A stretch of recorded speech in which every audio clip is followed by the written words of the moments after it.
Thank you so much for joining us today for the Pastor's Potluck podcast.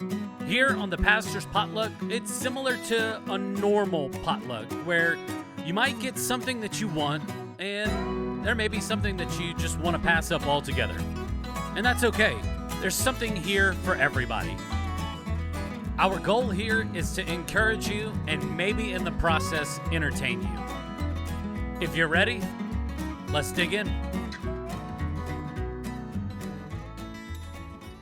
Well, good morning, and thank you so much once again for joining us for another episode of the Pastor's Potluck podcast. It's a new setup that we've got going on, so it's like we're getting used to so for those of you that are listening, we've got not only myself and not only one other person joining us, but we've got another person joining us. So there's three people here, so everything has got it's moved around camera-wise, and we've got more equipment, which is exciting because we get to have better conversation. So today we have Pastor Cheryl and Pastor Scott joining us today. Pastor Cheryl, what's up? Not much except for, had a great morning with soap in my coffee cup. Oh, I know. Yeah. Tell us how your really went. Yeah, so I thought, you know what? I'm going to take the time to make me some coffee, but I didn't take enough time to rinse out the lid of my coffee cup well enough. And so that first drink on the drive is not good. Yeah. Not good at all. But this is soapless coffee, so it's much better. Much better. And so we are trying to kill time as Pastor Scott's coffee kicks in. Good morning. I am definitely still waiting on the coffee to kick in. We film these early in the morning. Yeah, that's good. Well, this is exciting. It's just we like to see the fruits of our labor come to fruition and just see the impact that we're having and just the positive conversations with each and every single one of you. Every week we hear somebody new saying, hey, I really enjoyed this episode, or that joke was funny, or that topic that you covered just really blessed me. And so being able to invest into more equipment because of this, and because of the testimonies that is coming out of this and you listening to it. So thank you so much once again for just listening, and just how much you're enjoying this is just a blessing on us. And we enjoy doing this and presenting more interesting topics to talk about. I might not be the only one asleep this morning. Yeah, I'm asleep too, man. But it's all good. You know what? This is a door into our lives, and some days are good, some days are tiring, and some days are bad days. And that's okay.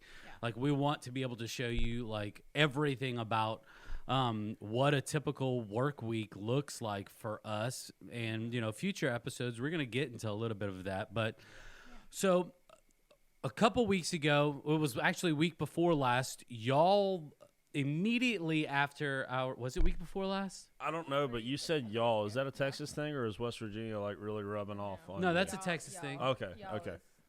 Yeah, I used to wait on people that would say, you sound like you're from where we're from. And I'd say, where are you from? And they'd say, Texas. That was a Texas. deep y'all, too. Well, here's the thing. Okay, so the college that I like to watch all their sporting programs and everything, obviously Texas A&M. I always have a shirt or a hat on, and their slogan is "Howdy, y'all."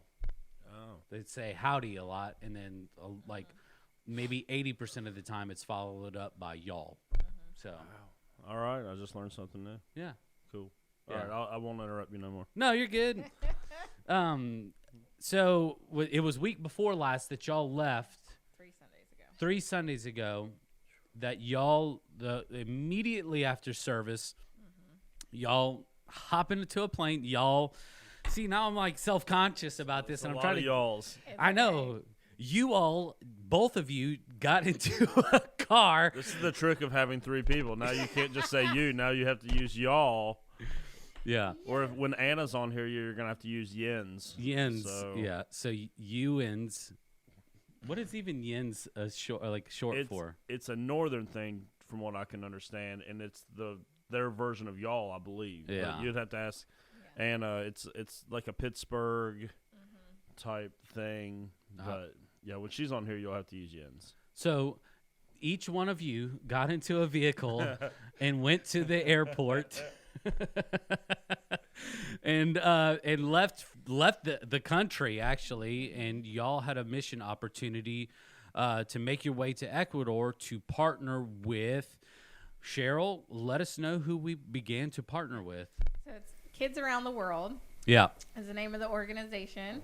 And they have always been known for putting playgrounds in different countries, that kind of thing.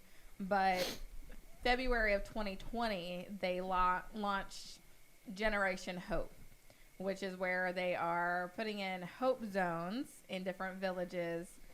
Specifically, Ecuador is kind of their starting point of this, where they combine three things. They combine play, which is through the playgrounds, food, which is through their one meal, the meal packing stuff that we'd have an opportunity to do, and story, their kids discipleship program. Oh, that's cool. So it's kind of a process throughout that, but that's their goal, is to allow kids to have a place to play, be fed, and have discipleship. Awesome. It's so many different areas that it attacks all at once, and we'll get into that a little bit later. But Scott, how was it flying out of the country during this? It feels like a resurgence of COVID with all the different variants that we have going on. Yeah, it was honestly, it was a lot of work on the front end, especially for me, because I had a passport that was expiring and I didn't realize that until just before Thanksgiving. Goodness. So yeah, it was a process of I've had to get that, so I had to expedite the passport process, and so everything was hanging in the balance. Okay, got to get the passport type thing, and all the passport offices are closed right now. They're only by appointment only, so it was just hard. And then it finally came, and then just before we left for Ecuador, a couple of weeks before that, Ecuador changed the rules to get into the country. Mm-hmm. You had to have a PCR test, which is the one that you can't. They do it rapid, but they don't. Nowhere around here really does the rapid. So because most of the rapids around here are what's called antigen, and they wanted the PCR, which is the longer process. And so we were flying out on a Sunday. You had to test within 72 hours, and it was just this whole thing. But we had to go get tested on that Friday before we left. And then you had to have your vaccination passport to make sure that you were fully vaccinated. Yeah. You had to have that negative test. We had to fill out a health waiver that we had to cut. When we went, it was a whole process just to get on the plane in Charleston. And then they checked it all again when we got into Guayaquil. And when we got off the plane at Guayaquil, it was so different, than the airport in the United States right now. There's COVID protocols. People are wearing masks and things like that. But this was they still had those, thermometers, the thermal thermometers. Yeah, that shoot into a crowd. Oh, okay. And so anyone in a crowd, they could tell if you had a fever or anything like that. And then you had to go through. I think what they said that these were doctors and nurses doing the health screenings when you came in, and they were wearing, if you remember when you were on the news, or when the news came out, the first couple of weeks of the pandemic, people were in those cloth hazmat suits. Yeah, almost hazmat like, but they're more cloth like. They're wearing all of that, and I'm oh my goodness, what are we getting ourselves into? So we had to go show them all of that documentation, and then we had to go through customs, and they ask you so many questions. And because I've only been out of the country I think once or twice where I've had to deal with customs, they're asking me all these questions, and I'm am I doing something wrong? Why are you asking me all this? Do I look? Are you married? Do I look like the? Yeah. Single? Yeah. Do I look like the type of person that's here to cause problems? What is it that's giving off a vibe? Because I feel like the people in front of me just went up and showed them their passport. They're hey, have a great day. Yeah. And then I go through. They're what do you do for a living? I'm well, what do you do for a living? Yeah. Why are you asking me all these questions? I'm not here for trouble. This ain't a dating show. What does it matter? It was just let me in the lot, country. And to make things more interesting, this is at 1 a.m. Oh, goodness. We arrived at 1 a.m., 1:15, 1:30. So we're going through customs and all that. We don't get to our hotel that night I don't even think I got to bed till like 3:30 or maybe even 4, because even though I was tired, once I got to the hotel, I was just like amped up. Like I'm finally there. All the testing is finished. Like you made it through. Yeah, like you haven't had your adrenaline dump yet. Yeah, you know. And like, so I turned on the TV. Everything's in Spanish, and my Spanish is horrible. So that was interesting. And it was, it was just, I didn't have any service at all from the time I got off the plane at like 1 a.m. until I got to the hotel and finally got Wi-Fi. And it was just a crazy day because I preached both services that Sunday morning, and then Megan literally drove me and Cheryl straight to the airport, and it was just nonstop. We could have missed our flight in Charlotte. We had like 20 minutes. Oh, but good. Luckily, we landed early and ended up with no issues there. And then we had more time. We flew. Then we went to Miami, and we got to have dinner at Miami, which was nice because we were just running crazy in Charlotte. And but yeah, the getting out of the country and into Ecuador was quite the process, but as you'll hear us talk, it was worth it. Yeah, you had to be fully vaccinated too, and so there were some people from another church that were supposed to come, and they didn't come because they didn't have their vaccination or couldn't get it in time. So that is crazy. Yeah, the process of getting in down there, it was very, very difficult. But really worth it by the end of the week. Yeah. Absolutely. Really worth it. I got my COVID test done over in Canal City to go down there, and I felt so bad for that lady. I sneezed like all over her. Because it just I had only been tested one time through all of this craziness. The testing lady or the customs lady? The testing lady here in Canal City. I thought you sneezed on the customs lady. No, she. That would have been even. If I sneezed in customs, I'd have been out of there for sure. No, the poor lady at the testing place in Canal City, I felt so bad. Yeah. But I'd only been tested one time through all of this craziness. Somehow, I've only had to be tested once. It was when me and you had to go get tested so we could go play in that golf scramble. And before that, I hadn't. So, like, it had been almost, I don't know, when was that? October of 2020 since I had been tested. Yeah.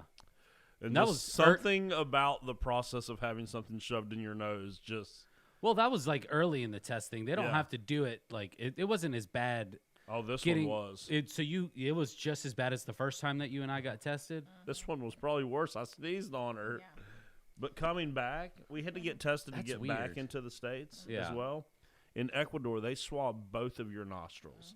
So not only do they get you one time, they get you twice. Yeah. And it was just miserable. Yeah. I remember the first time I got tested, like, it was like I felt like I was like eating this thing because it was so far down into my esophagus whenever they were trying to get it out. But the second time I got tested, they just did like right on the inside of my nose. I was like, oh, this ain't too bad. You know, because I've got a lot of let's just be honest. I've got some nose real estate. So, like, it doesn't take, but if you get, like, way in there, you know. Yeah. So, it was a process, but it's good. We had a great trip. Well, so it was all worth it. I think, like, that first day, that's where most of my prayers were, like, directed towards. Just so y'all could get in the country and have no issues. And I'm sorry you felt like you were on a dating game. They were like, you know. Well, the guy at Yeager Airport, we gave him our test. What's the color of your eyes? The guy at Yeager Airport here in Charleston, we give him our test, and he goes, I don't know if this is the right test. And I'm like. Because it said something about SARS. Excuse me? Like, whatever. Like, this better be the right test. Yeah. Like, here we are packed and ready to go. These people are expecting us. And so he ended up having to, like, Google if this was the right test. And I'm like, oh, thank God, because you had me very worried for a second that somehow I had gotten the wrong test to be able to leave. So it was wild. I wouldn't have freaked out so much, though. I'm not going to lie. Like, there's some – West Virginia is interesting. We've got some interesting people that live here. So for him, you know, for somebody in West Virginia to not know if it's the correct test or not, like, I wouldn't have but leaving out of Charlotte, if that guy was just like, no, this ain't the right test, then I probably would have freaked out a little bit. I was really worried that guy, that he was like, yeah, I don't know if this is right. And I'm like, oh, no.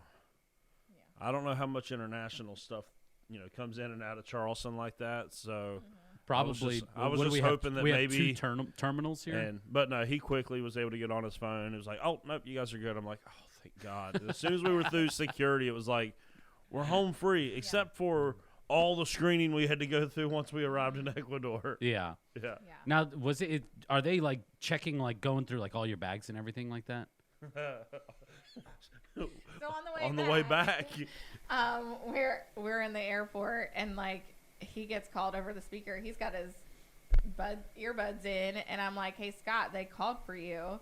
And so he goes up, and they're like, "You got randomly selected to have your bags checked and stuff." And I'm like, "Oh." The most frustrating part of this was when she said I got called, and then I get up there and they start with "You got randomly selected." I was thinking, "Upgrade to first class, baby! I won. Upgrade to first class." And then they said to have your bags screened, and I'm like, "Oh my goodness, are you serious?" I never win anything.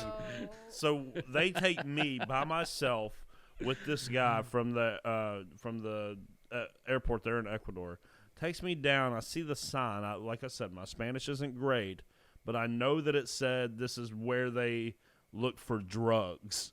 Yeah. And so we're going down, and it's police officer, like Ecuadorian police officers, and me. I don't speak a lot of Spanish. They don't speak a lot of English, and I'm like, this is like the type of movie that you watch where you end up in a prison cell because because we can't understand each other right now. Yeah. And I was like freaking out, and then I get down there and I realize You're like, it's just deodorant. it's I not swear. my bag. It's Cheryl's bag. Oh, And so can you imagine explaining that to them? My name is on that bag, but it's not my bag. And I'm like, I'm definitely going to jail now. So I'm trying to tell them, I'm like, it's my companion's, the person that was with me. Like, it's her bag, and she has a lock on it, so they can't just search it. It has a lock on it, and I'm like, I don't have the key. I can only imagine how this is sounding to them. But look, they were well, there's only like it's a TSA lock that you put on it. So and TSA is not everywhere. TSA is only America, right? Yeah, I guess. I have no clue. So anyway, which nobody knew, like in the little tiny pocket in the front, I have an extra key in there. But because we decided to check our bags. Yeah. Because it wasn't an issue on the way down at all, ever. But because we decided to check our bags and they couldn't, like, there's a lock on mine. Yeah. They're like, oh, this is strange. They're going back to America and there's a lock. And I didn't even think about it. Or I'd have just taken it off. So after we picked them back up, like, I took the lock off. But, yeah, so then I had to go, like, I'm going to go get on the plane. And the lady's like, it's actually your bag. You have to come with me. And I'm like, okay. So I go down there and I'm like, they're boarding the plane. So, and we were group 6, so I'm like, oh my gosh, are we going to get back up there in time? But so, yeah, we got down there, but the guy's like...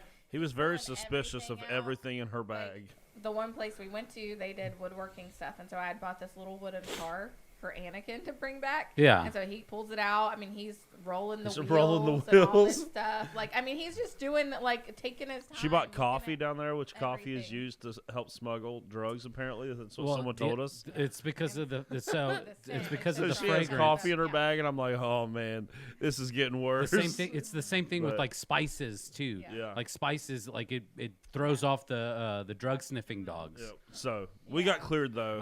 Let me just preface this. Like, I've watched a lot of documentaries, so I see people get caught. I'm not a drug smuggler myself. Like, I'm not, like, I don't know, like, every way, like, how to get, like, bring drugs into the country. Yeah. I felt like I was in a documentary for a minute. I just got the sus look from Cheryl. She's like, he knows a lot about this topic. Yeah, you know way too much. But yeah, I mean, I watch all the cop shows and stuff like that. So yeah. But yeah, I like that. Coming back, I was way more nervous than going down. Like, I knew we had done everything we needed to do to get down there. Like, I knew we'd be good. I was a little nervous about that connection, but, you know, we were fine on that. But coming back, I was more nervous because, like, we were like, what happens, like, if we test positive for this test on Friday morning? Oh, that's like, the worst, yeah. We're stuck down here. For we tested. Like, we had to do COVID tests that morning that we flew out. Yeah. And it had to... The place where we went, if they didn't return it within 4 hours like they normally do, we wouldn't have had our results. Like, everyone else on our trip got to test the day before because they were flying out like first thing in the morning, and so they were within the 24-hour window. And they all got tested by some guy from a local lab, walked over, got on the bus, and did it there where it was nice and safe. Cheryl and I had to go to the clinic in downtown Guayaquil Whereas we're standing in line there, masks on and everything, but I'm sitting there thinking, all of these people are here because they're sick. And we are surrounded by sick people. I'm like, this is not good. If we make it home without having COVID, it's only going to be because of God. Because I'm just, at one point, I just stood with my face up against the wall so that way people passing by me would not even have access to my face. Because I'm like, I'm at ground zero of the pandemic right now. They are surrounding me everywhere because I'm like, these people are not here because they're trying to get back to America. Yeah. They are here because they are sick. Yeah. Because Ecuador was having a big breakout of Omicron or whatever. Yeah. While we were down there. So there's sick people. Even I'm like, oh man, Lord, you're just gonna have to protect us. Yeah. You're just gonna have to do it. And he did. So praise God for that, but that was very nerve-wracking. I was going to have to go into this place by myself. Oh, yeah. And then these nice ladies that were in line too, like, realized what we were doing and realized that we were trying to wait for our numbers. And they were like, no, this is just, your number's just to go and pay. Yeah. So you can go and pay together and then, get your orders. And so, like, we had to walk across the street to where, like, their drive-through testing was. And they had a couple seats over there. So, like, we had to walk over. It was interesting. But, we got it done. Got our tests. We got it back. So. Yeah, you're back. Yeah. So, how did we get hooked up with Kids Around the World, Scott? Yeah, so I started in youth ministry here 10 years ago, and there was a guy that was a youth minister here in the state named Chase Perkins, and he was down at Princeton First Church of God, and we became friends through different youth events that we would see each other at and things like that. And so he moved away from West Virginia, took a couple different jobs at some churches, worked at another nonprofit that we partnered with for a while called the Pack Shack, which those of you that are listening that have been around here for a little while, you'll probably remember the food packing things that we did where they had the big gong and you hit that every time you got so many meals or whatever. That was Chase's nonprofit that he worked for, the Pack Shack. Well, they ended up changing directions in the pandemic, and he ended up getting a job with this place called Kids Around the World. And he called me and was telling me about what it was, and I was like, oh, man, that sounds really interesting. He's like, well, we do these things called vision trips where we take pastors to show them what we do. Would you be interested in doing that? And I'm like, well, yeah, I would love to go to Ecuador and see what you're doing. He spoke so highly of the ministry, and so I was like, yeah, let's do that. And then I thought, Cheryl's new position, she's actually the one over the missions and outreach here at Southridge now and not me. So I was like, I better see if Cheryl can go, and they were gracious enough, like, absolutely. She can go. They treat you just incredible on these trips. And so that's how we got hooked up with it, is an old ministry contact of mine that now works for Kids Around the World. And it really is a fantastic organization. If any friends of mine in ministry are listening to this or anything, it's a fantastic ministry. But they were telling us they also have people that are not Christians or church people that partner with them to do stuff, like people that want to help feed kids. Yeah, that's great. This is an organization that you can feed kids through them. They're going to go tell kids about Jesus too. So whether you're into that or not doesn't really matter. You can still provide playgrounds and food, and they're going to do the Jesus thing whether you like it or not. But it's an awesome organization. Yeah, that's great. Now, Cheryl, were you able to see some ministry in action from the organization, into these different areas that y'all were visiting? Yeah, so we visited quite a few different villages, and we got to be there for one of the actual kid story and food distribution. That's great. And it was Pueblo Nuevo. Where we were, that we got to see it in action. And so, that's one of the larger communities there that they have. I mean, like 150 kids, 200 kids, I think, are registered, but they typically have between 125, 150 show. So we got to go and watch them break up into groups, and these people telling the kids' story to these groups and doing that. And then they distribute the food afterwards. But like I got to learn how to do balloon animals. Oh, that's cool. On the fly, because that's one of the things. So they'll do different things with them within the kid's story, where sometimes they do a retail or whatever. But they had brought along the balloons to do balloon animals for them and give them out. And so I say balloon animals. I learned how to do a dog really well and swords. So, did you do balloon animals? Espadas. I learned how to do fish. Yeah. Actually, I just made it up and twisted it and told kids it was a fish. Because I'm not creative enough to do stuff like that. I'm really good at pencils, man. You want a pencil? I was very good at making snakes and worms. Snakes and worms are kind of my thing when it comes to balloon animals. But yeah, me too. Cheryl got really good at the dog. I really did. That was my go-to. I was even better than the sword than I was. Better at the dog than I was the sword. Yeah. But what's so cool is that through this, they train people to do the kids' story. Yeah. That are there and gonna be there week after week within the community. And so what we loved seeing are these young people that are in those communities or in that area that are sold out, that are doing this. Like they're creating leaders. 30-year-old moms who are involved, just saying like, I want this for my kid, so I will let you train me in kid story. That's awesome. And I'll be a teacher. And then, I don't think, did you go back to the home of the woman where it started?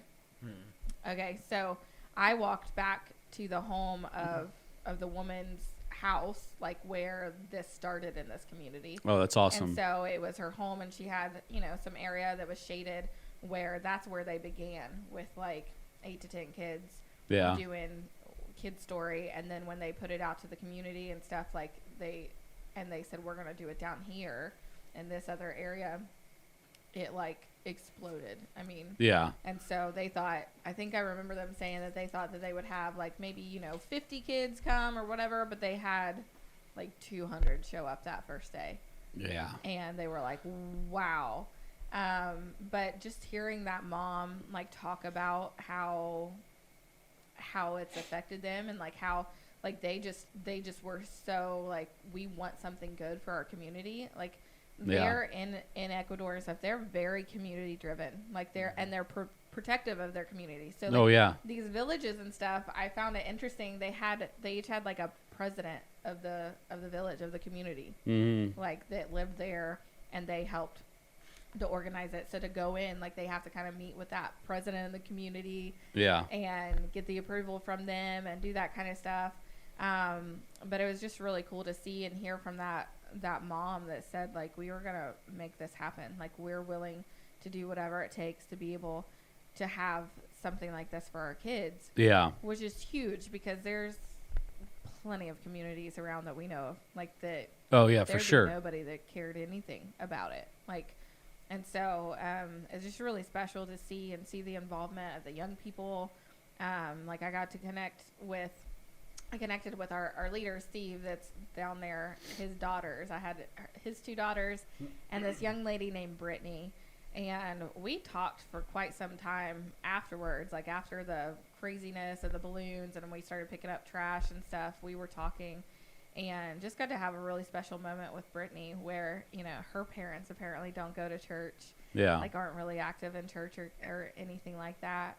And we were just able to connect because I was sharing like what I did and like how I got started in ministry and that kind of thing. And she's like, oh, that would be my dream, and I said, well, it can be. Why can't it be? And she said, well, my parents don't really go to church. Like they're not involved. And so mine didn't either. And so just getting to share with her and connect with her and like allow her to dream of something like that and see, oh, it can happen. It doesn't matter where I'm from or what my parents do. Was just a super special moment, like to see that these kids, like she's 16, and just at that age realizing, okay, it doesn't have to be like this. It's just cool. So you mentioned that it started off in this woman's house, and she had kind of like a shaded courtyard.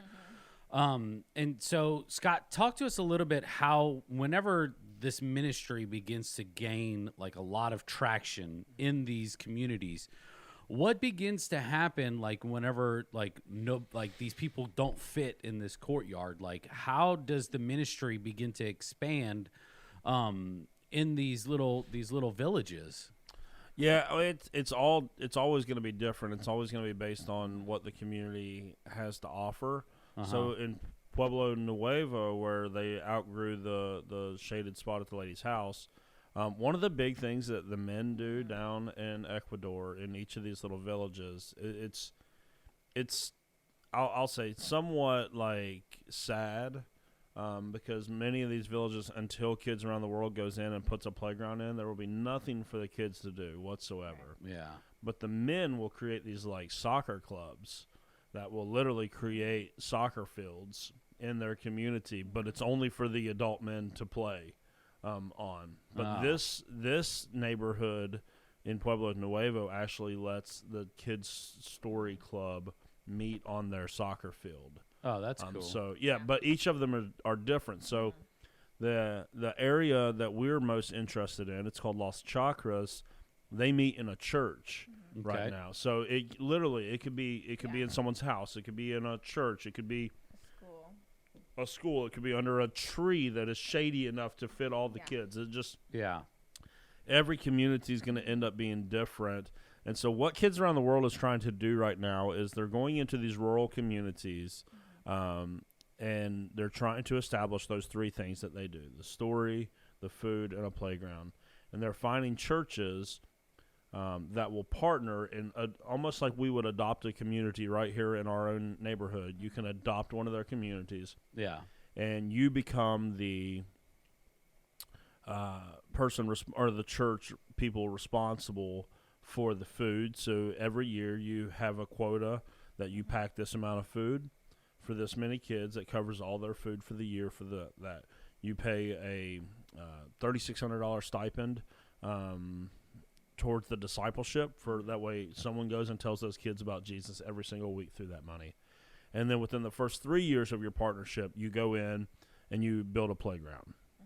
And so that's kind of their model. But then the really neat thing is, once you've adopted this community and you're hitting those three goals, then you can also just let it expand with you. Like, as your church has a burden to go and do certain things, you can go and do that in that community. It becomes like any other community that we try to do ministry in. Yeah. So if we want to go down and do a women's conference there to help train those young moms how to be godly women, like, we can do it. Yeah. If we want to go down and do physicals for all the kids or whatever, or eye exams, like whatever people in our church have gifting to do and a passion to do, you can now take that to that community to bless that community. And the really neat thing is, because you're not traveling all over the country or all over the world every year somewhere different, you can look at that one little community and see the impact that you've had over the long haul of doing that. Yeah, that's so unique. Yeah, and it's just given the economy there and the way everything is set up, you can make a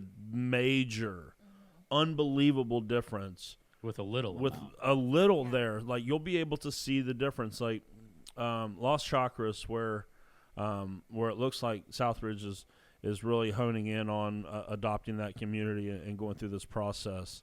There's a church there, Pastor Vicente. We got to meet with him, and he has, he came from the city out there to plant this church in this rural village. He quit his job. Yeah. And now he sells little trinkets off of his motorcycle, which he couldn't make very much money off of that. Apparently he had a pretty good job before he did this, but he just felt the Lord call him to this, and he's grown the church there at Las Chacras up to about 40 people. Oh, wow.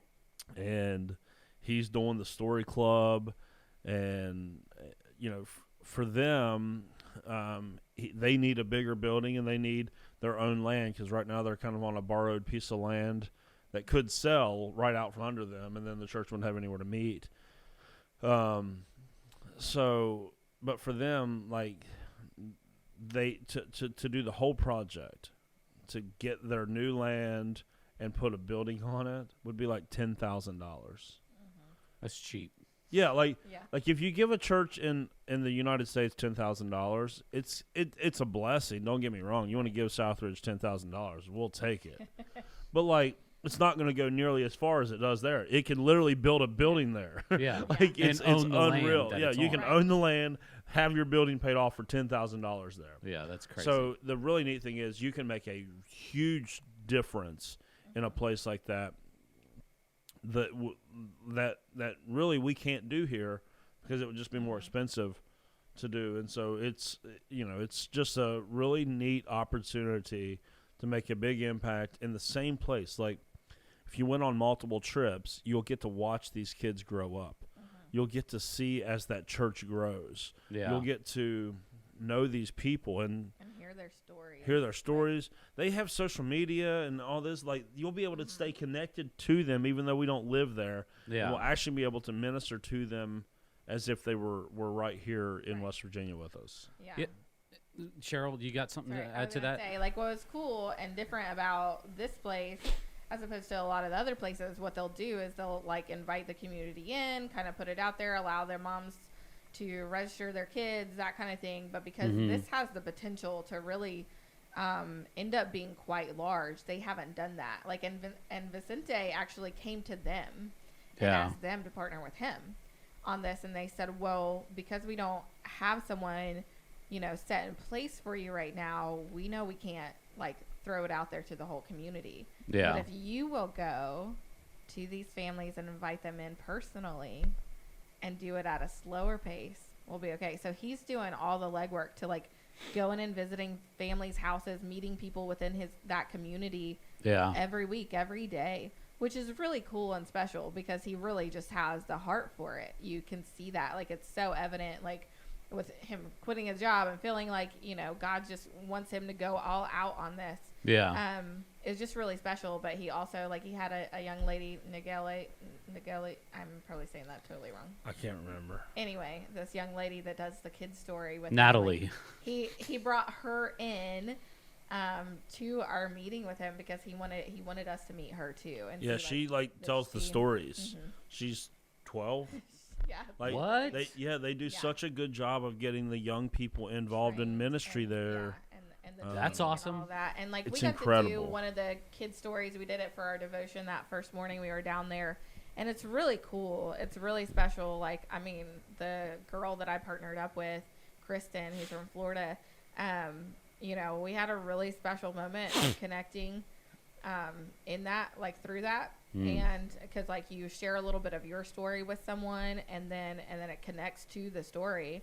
And he did the story of the little children being brought to Jesus. Yeah. And the way they tell it and then the way they retell it and then the questions at the end to kind of, they call it discovery questions, where they get the kids and the people thinking about like, who are you in this story, or what do you need from Jesus in this story? Like, it's just super special and it's simple. Yeah. You don't need much to do it, but it's so effective.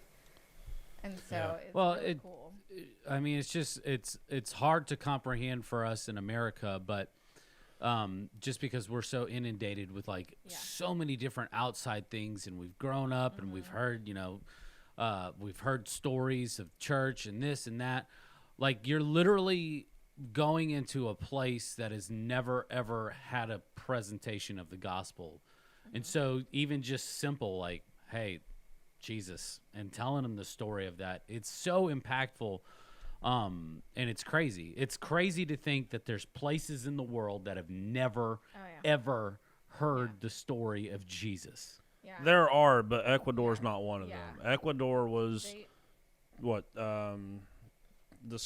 necessarily discovered, more like, I don't know the history exactly, but the Spaniards are the ones that kind of came in, and so it's very Roman Catholic there. Yeah. So they have a high respect for the Word of God. They have a strong belief in God, but the gospel message of Jesus and the more evangelical view of that is kind of what's different. Now, in these rural villages and things, there are probably those that have never heard a lot of the stories of Jesus, but there is a strong Roman Catholic background in the country. And just a respect. And so they're very open to it. Like, you know that if you go in and you present this, that they're not going to be disrespectful or, like, kick you out or say absolutely not. Like, they're very open to it.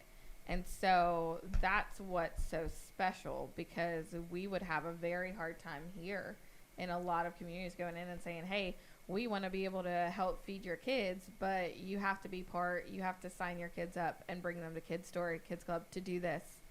They'd be like, no, forget it. Yeah. Like, we'll figure it out. Yeah. But so like, while we were there in Lost Rock Race, like I remember we had a time where we prayed for the pastor. And then we, like, some of us went outside and did some stuff. Like I got to meet a couple little boys in that community and talk with them. And one of them was Antonio. And so, it was cool to kind of just see a little bit about that. But, I knew at a certain point that God was dealing with Scott on some stuff, because he started asking lots of questions about it, and I was like, okay, God.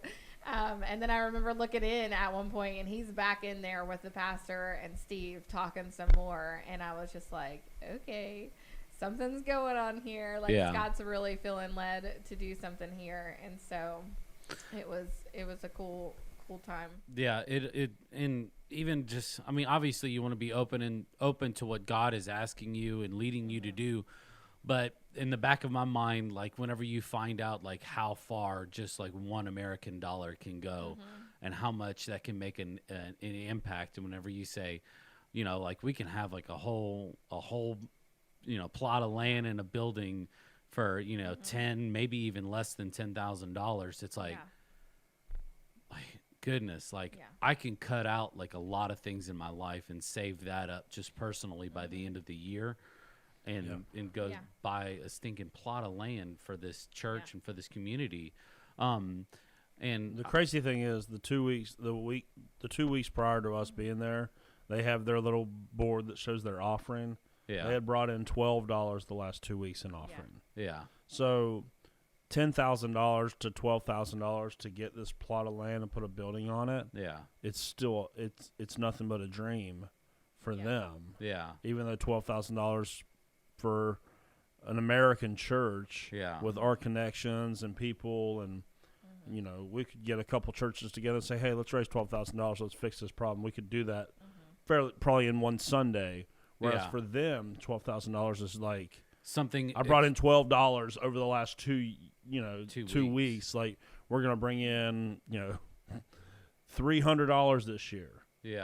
It's so it just, not to mention that the pastor that's like he's got to be fed. He has to work. Like, he's not getting any of that.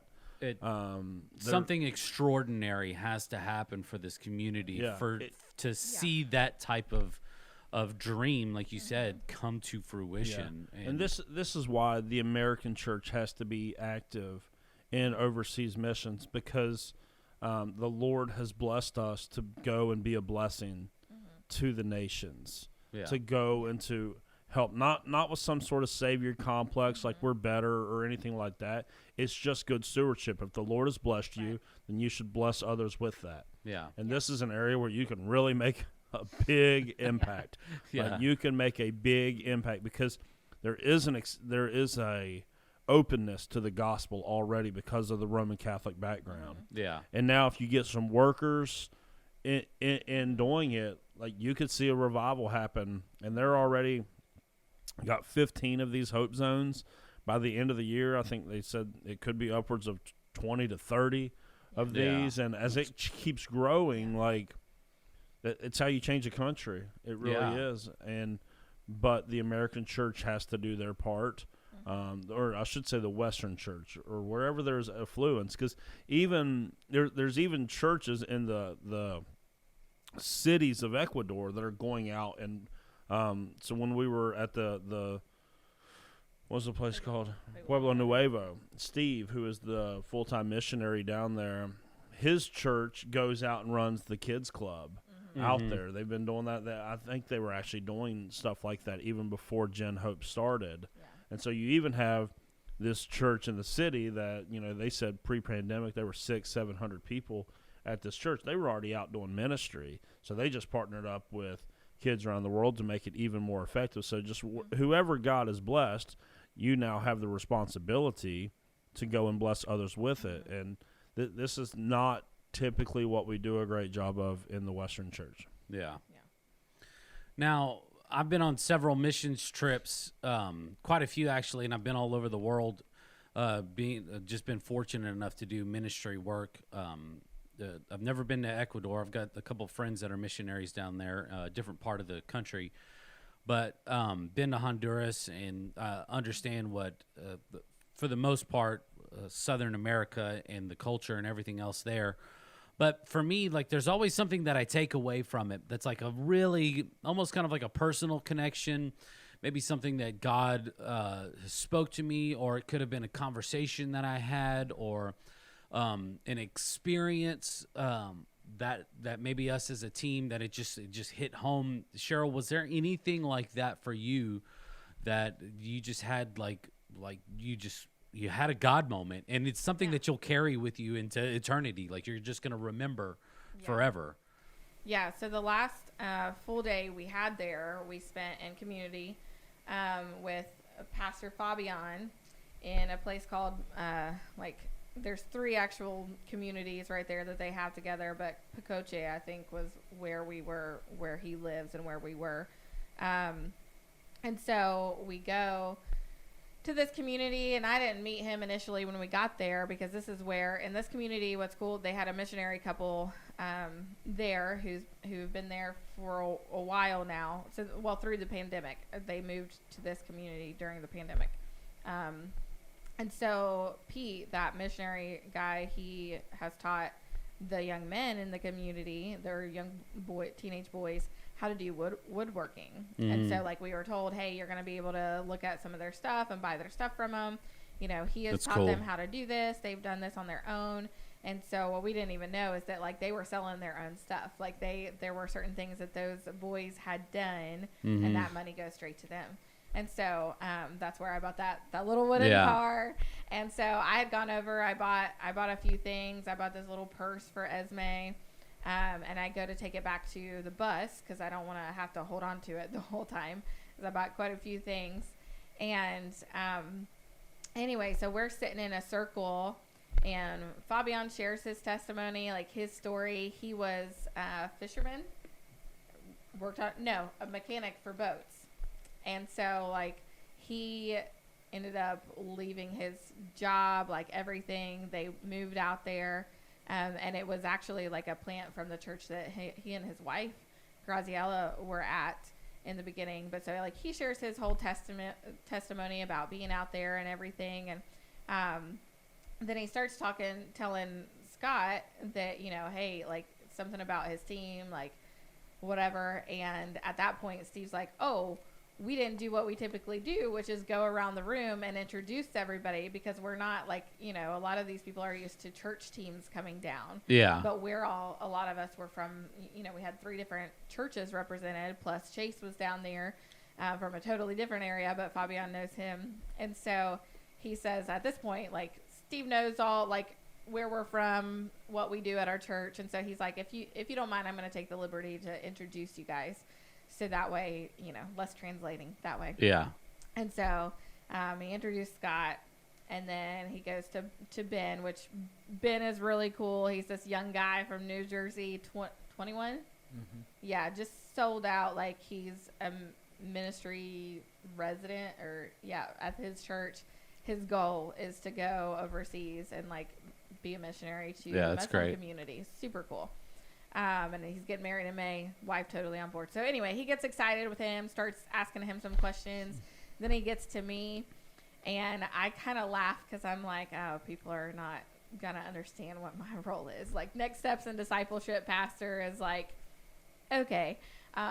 Especially considering, you know, they're a lot there. Like, you know, we got Pastor Vicente that, like, he ain't even making anything from the church. Like, it's just him. And thankfully, he has some young people that help do Kids Story. But so I kind of laugh because I'm like, okay, like, he's explaining this. And he looks at me and starts talking to me. And he's translating. And I'm just listening. And he's telling me that what I do is really important. And then at one point says that, like, I'm like a spiritual mama to a lot of people, whether I see it in myself or not. And I kind of smile and laugh like, okay. And he starts saying something about an arrow, and I'm like, he's not going to quote the scripture to me, is he? And he says, I think it's from Psalm 127. And I'm like, he is. He's going to quote the scripture to me and like, or tell me something from this. And so I'll read Psalm 127. It's just 5 verses. But it starts out, says, unless the Lord builds a house, the work of the builders is wasted. Unless the Lord protects a city, guarding it with sentries will do no good. It's useless for you to work so hard from early morning until late at night, anxiously working for food to eat. For God gives rest to his loved ones. Then it kind of switches and says, children are a gift from the Lord. They're a reward from him. Children born to a young man are like arrows in a warrior's hands. How joyful is the man whose quiver is full of them. He will not be put to shame when he confronts his accusers at the city gates. So May of 2020, I read a parenting book where he kind of dives deep into this. Talks about arrows and how like what they're made of is more important than anything else. Yeah. Because if they're not made of the right stuff, no matter the greatest archer will not ever be able to get them and, you know, where they're supposed to go, that kind of thing. And he kind of equates it to, he talks about the children and how, you know, we have to kind of set them up and instill things in them to make sure what they're made of is good before we set them on their path. And then at some point you have to release them and let them go to reach their destination, to reach their purpose. And so anyway, it was that Christmas, I felt that I should put this on a necklace. And I was like, that's weird. Like, cause I'm like, I kind of have had trouble with that part about like children being a reward from God. Like, you know, cause I'm like, okay, I get that. But what about those who want kids so badly and can't? And what about those people who, you know, have kids and maybe we think they shouldn't, or that kind of thing. And so I'm like, I've struggled with that scripture a little bit, but I really felt I should put it on this necklace. And I didn't quite understand, because I'm still like, okay, and it's a necklace that has a picture of my 3 kids. And I'm like, I have 3 kids. That's not a full quiver by any means. Like, you know what I mean? Well, some days it feels like that. Yes, it does. But I'm like, you know, I shot archery when I was younger with my aunt. She would take me to events and we would do some archery stuff. And so I'm familiar with it all. But I was just like, okay, God. Well, then fast forward a little bit. I'm like, a big part of what I'm doing here is trying to help people take their next steps to help them reach their destination, to kind of see, okay, where do you fit? What are, you know, for new volunteers, like what were the process I'm trying to put in place right now is helping them discover their gifts and talents and things and help putting them in the right place and, you know, getting people involved in groups, like all that stuff. And it's tedious and it's a little bit more work to set it up right than what I expected, but just stressed a little, like, you know, towards the end of the year I was stressing because I was like, I'm not going to have this done when I wanted it to, because it needs to be set up right. Like, does this even matter? Is it important? And like, whatever. And he's sitting there going, this is so important what you're doing. And you are setting these people up. Like, these arrows are there, you know, this is something that's like, you're a warrior for God and what you're doing. But also like that, I keep going back to this first couple of verses thinking like, God, what are you trying to teach me in this? Is that like, he's the one who's going to build it. So I do some things, I set some things up, but like, it's God, and I don't need to be anxious about it. I don't need to tire myself out and like not have rest because I think I need to get this done like ASAP, or I need to worry about all these things. Like, God is right here with me doing it, and it's important work, like even though it's a little different than what maybe I thought like initially or whatever, but that it's very important. And I, you know, in a way, like we all as pastors, we have a quiver full of people, and it's not just us as warriors, but it's them. Like, we're raising up that next generation of people who are going to fight for God. And so it was a super special moment. And then even before I left, he like grabbed me and hugged me and told me, you're very important. What you're doing is very important. Like, he told me again. And I'm like, okay, God, like, cool. That's so awesome. Yeah. So awesome. Now, did you have any personal moments that maybe stand out to you, or that you haven't been able to quit thinking about, Pastor? I've got one for sure, but I'm going to save it until we talk about it on a Sunday. When we get some next steps going with this relationship with kids around the world. But one of the things Cheryl mentioned, this guy that went on the trip with us, Ben, 21-year-old, seminary student, pastor in residency, going to be a missionary, and I just thought, man, that's awesome. Yeah, like to be so young. And then like the Steve's church, who did that kids club that we went to, it was all these young people. We went to their small group. Actually, these young people have a small group at their church, kind of like what we do for groups here. Mm-hmm. They meet every Monday night from like 8:30 to 11, and it's just a bunch of like teenagers and 20-year-olds and early 30-year-olds getting together to study the Bible, encourage each other, pray together, worship together. And just the youth, in the way, even Pastor Vicente, he had that young girl that tells the story. She's the one that's literally discipling these kids. To see how well they use the young people to do ministry, and to see someone like Ben, and just the youth and the young folks that I was around on that trip was so inspiring, because we need more people like that. Yeah. Right now, like, the seminaries are empty compared to what they once were, and the amount of people going into full-time vocational ministry and going into full-time missions work and overseas and things, it's just not what it was. And it's sad. The church, it's why every one of my friends that's in ministry, including us here, it's why every time there's a position that's open on our staff, it's taking 6 months, 9 months, 12 months, 18 months to find a pastor to take those roles. And it's because there's not people growing up in the church feeling called to full-time vocational ministry anymore. Being a pastor is no longer looked at like what it used to be. It's like a conversation stopper now. Like you tell someone you're a pastor, like, oh gosh, I don't want to talk to you. Yep. Like it used to be like a well-respected profession in the community, and now it's like, just. And honestly, there's been a lot of pastors done a lot of foolish nonsense that have caused it to be like that. Yeah. But there's not enough people going into full-time ministry. So to see the young people in Ecuador, and Ben, who went with us, like, that was one of the most encouraging things to me, because I'm like, I know, God, it doesn't look great right now, but you're not finished. Like, yeah. You're not finished. You said you would build your church. The gates of hell will not prevail. We don't, like, it may not look good, but God's not done. And so I am very encouraged by that, and challenged to see how do we get 12-year-olds here at Southridge Church telling Bible stories to the young kids? Yeah. How do we get 15-year-olds doing that? How do we get 18-year-olds? How do we get our 25-year-olds involved in ministry?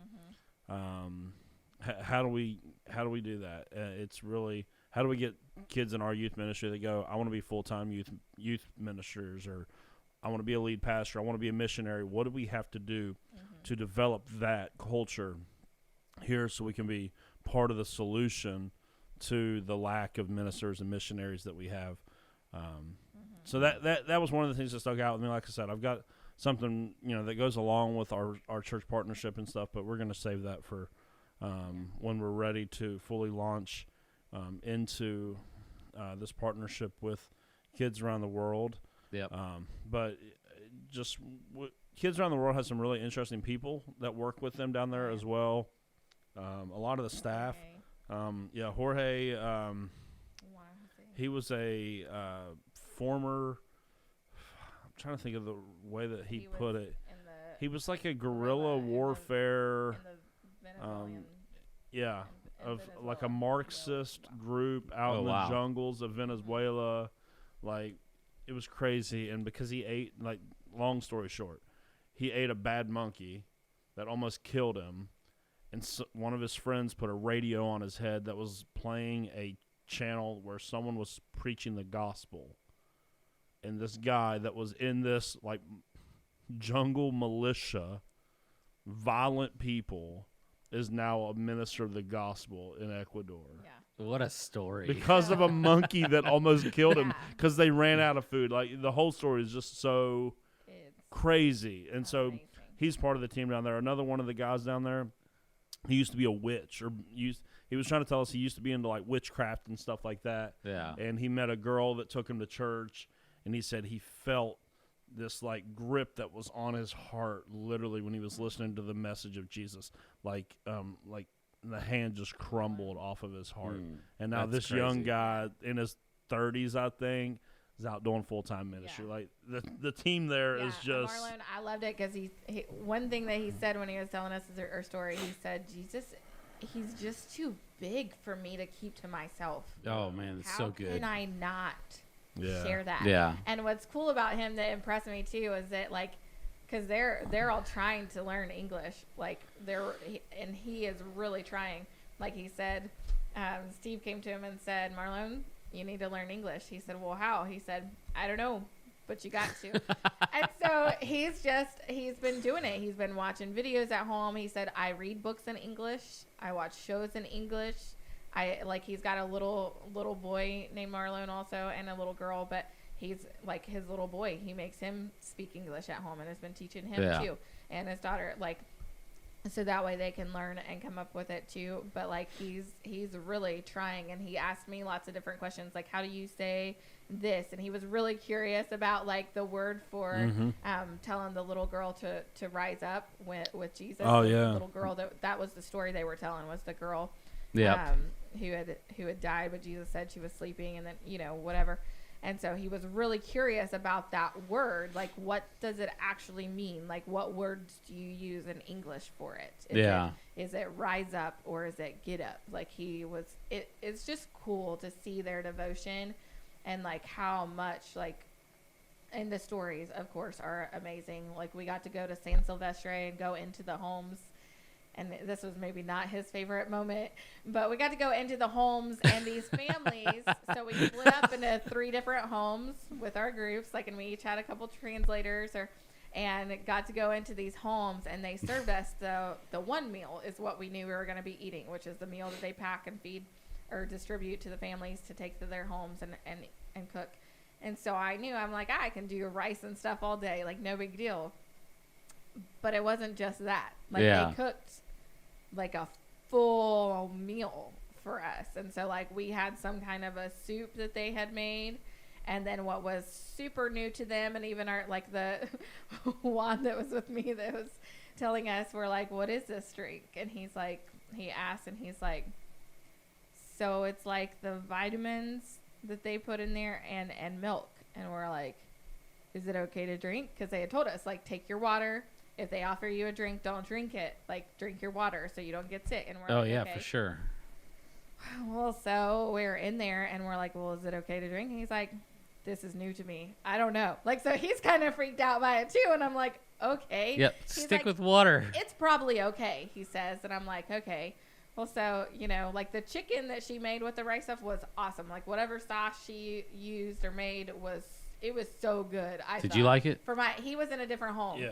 Okay, so, well, we need to pause here because this is my actual mystery meat question, and this week's mystery meat question is sponsored by Jorge's mystery monkey meat question.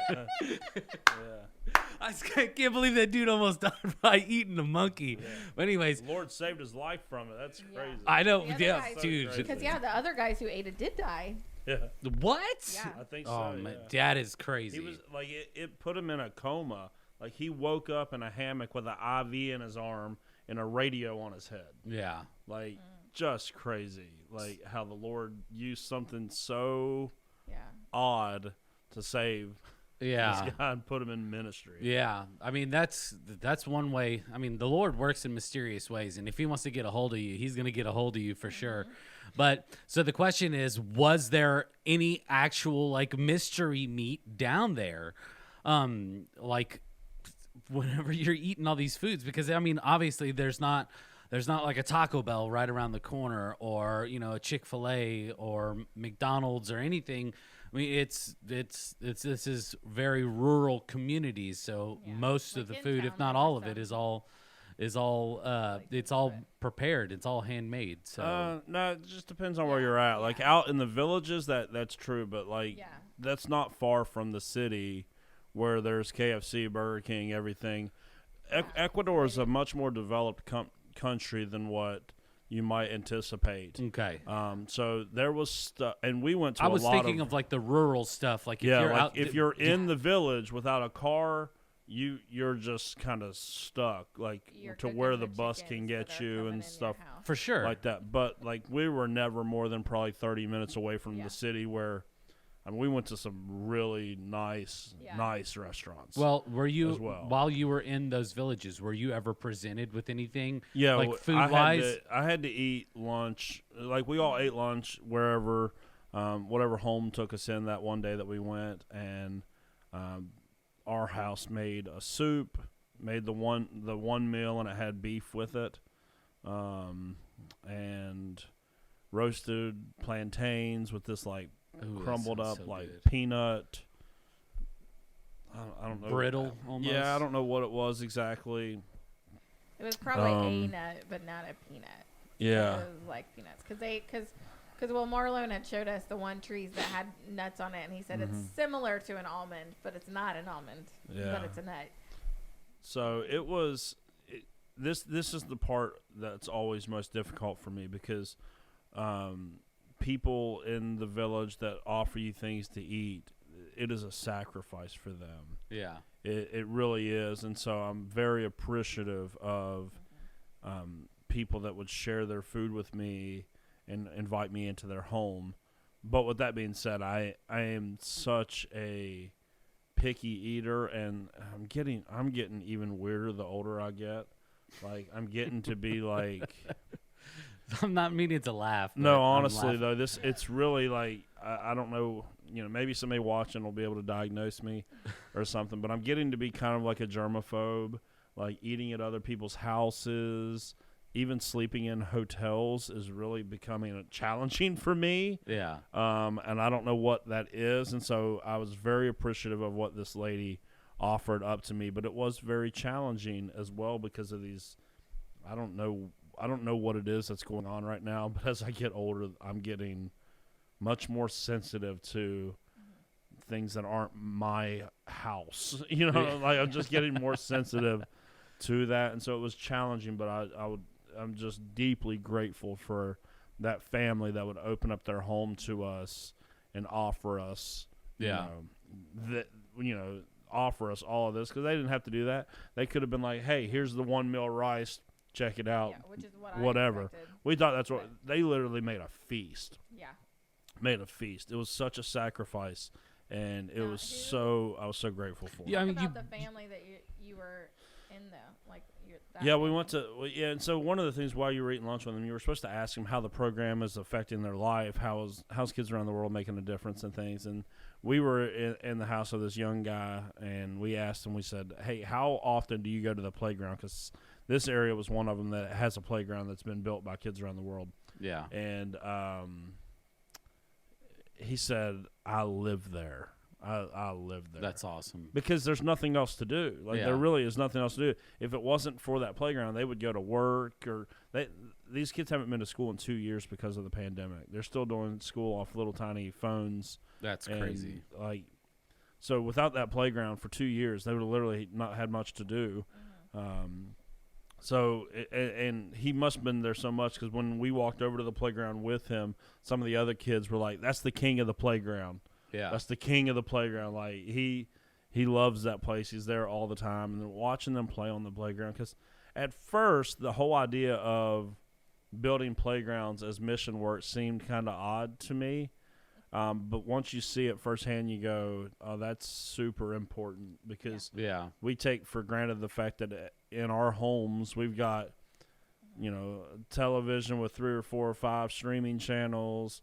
Some of us got, video games or smartphones or tablets and a backyard with grass to go out and run around in. Got a swing set in it. There's a park there's a park in your neighborhood, and most likely you've got a way to get there, and there's organized sports leagues. We've got all of this stuff that we can do for a lot of these rural villages.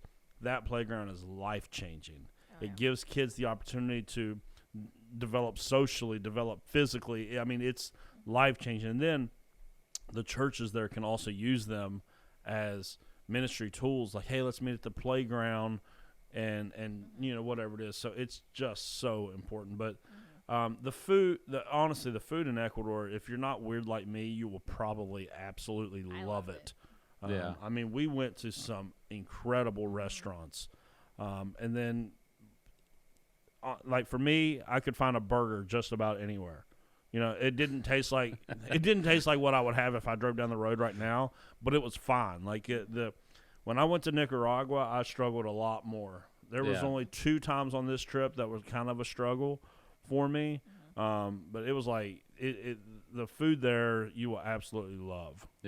It's incredible. I met with Anthony, it's Cheryl's husband, while you were out of town. And he was so mad because you kept on sending him text messages like of pictures of all the food that you were eating. And so he's like, man, I'm just so jealous right now. I'm like, well, and one of the things that's just like amazing, just having the conversation, not only today, but like some of the other previous conversations that we've had about this. I'm excited at just the opportunity that is in front of me as an individual to be able to partner with this ministry, but also as a church as well. And like you said, you're gonna get into more details as we get further along in the process. And but like you said, just being able to go there year after year, to be able to do something, to maybe somebody, like you said, an optometrist that comes to that, or maybe that will start coming to the church and that goes on one of these, and be able to do eye exams and see these kids grow up and see them grow in their relationship with Jesus and partner. I mean, just pointing people back to Jesus in any ministry opportunity that we have, whether that's with us as a church or with us as individuals, like talking to our neighbors, that is of the utmost importance. And we should do it we should do it at any cost, no matter what it cost us as individuals. Yeah, because that's the most important part, and that's what I think my favorite part. Well, not one, but my favorite part of being in that community was hearing the story of this little 10-year-old boy whose mom had struggled with cancer. He's living with, it was the grandparents' house we were in. How rebellious and mean he was a year ago, that he would hit, he would kick, he would never help, he would never whatever, and then now he is a totally different kid. That he is kind, he is loving, he's caring, he's trying to help out all the time. He calls the grandma this name that's like I don't remember the word, but it was like an endearing nickname for her. And when we asked him, who is Jesus to you? He said, my Savior. And so it's just that's and that's what's central to it all. If they're not going to do the kid story, they're not going to have one meal. They're not going to have, they're not going to partner with them. They are more about the gospel than anything else. Yeah. And you can see and hear those transformation stories throughout the years, which is cool. Yeah. It's just amazing. I accept the challenge to do whatever it takes to share the gospel with anybody and everybody at any moment's time and notice. And I just can't wait to see what God does. It's just, I don't know. Yeah. I'm excited. I think just hearing the stories, and I think it's just gonna spark some excitement as well, because there's been many times that we've seen what God can do, and and Scott's mentioned it before with other things that we've partnered with and tried to do financially. Somebody's got $10,000. Yeah. Somebody's gonna listen to this and they've got $10,000, and God's gonna put it on their heart, and I hope that they are obedient to God telling them that, because they can literally buy a plot of land and put up a building so ministry can begin in a crazy, exciting new way for this community. So listen to God. That's all I'm going to tell you is listen to God. And, you've heard it from his mouth. Maybe you need to hear it from somebody else's mouth. Like, you need to listen to God. And you just need to write the check, and you just need to mail it in. And this isn't doing anything for us here in Charleston. It's just that we are the piece. We're like the electrical wire sending the signal. We're just being that mediator in between the two. But it doesn't do anything for us financially or anything. It just blesses that community. Like 100% of it goes to them. Yeah.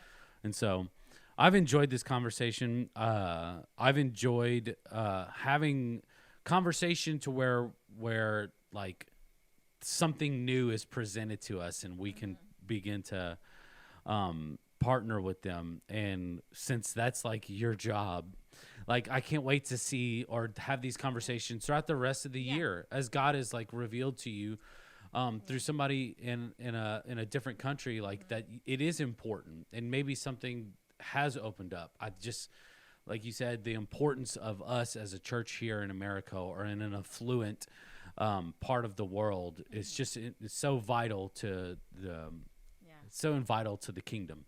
So vital to the kingdom. So I loved it. I really don't know what else to say. I mean, I can ramble on. I'm sure we could talk about more and more stories, but I can't wait to hear what God has put on your heart with this.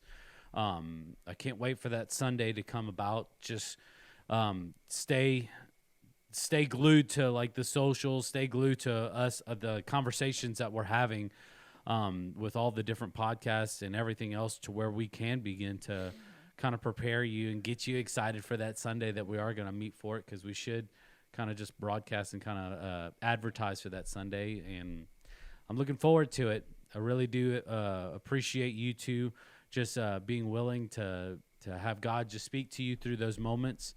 I really appreciate each and every single one of you that listen to this and that watch it. Anything else you want to add, Pastor? Nope. Cool. Anything else you want to add, Pastor Cheryl? No. All righty. Well, I'm looking forward to this ministry opportunity. I'm also looking forward to next week. We are going to be sitting down with Pastor Jess and kind of going over what it looks like to be a children's pastor, like a day in the life of, and we're just going to kind of pick her brain and like what a typical work week looks for her. So, thank you so much once again. Thank you for joining us, and we hope you have a wonderful day. Thank you so much for listening in with us today. We really appreciate it. If you haven't done so already, go ahead and hit that subscribe button. You can also follow us on social media, on Facebook, Instagram. You can also watch the video version of this on YouTube as well. All you have to do is search up the Pastor's Potluck Podcast. From all of us here, we want to say thank you, and we'll see you next week.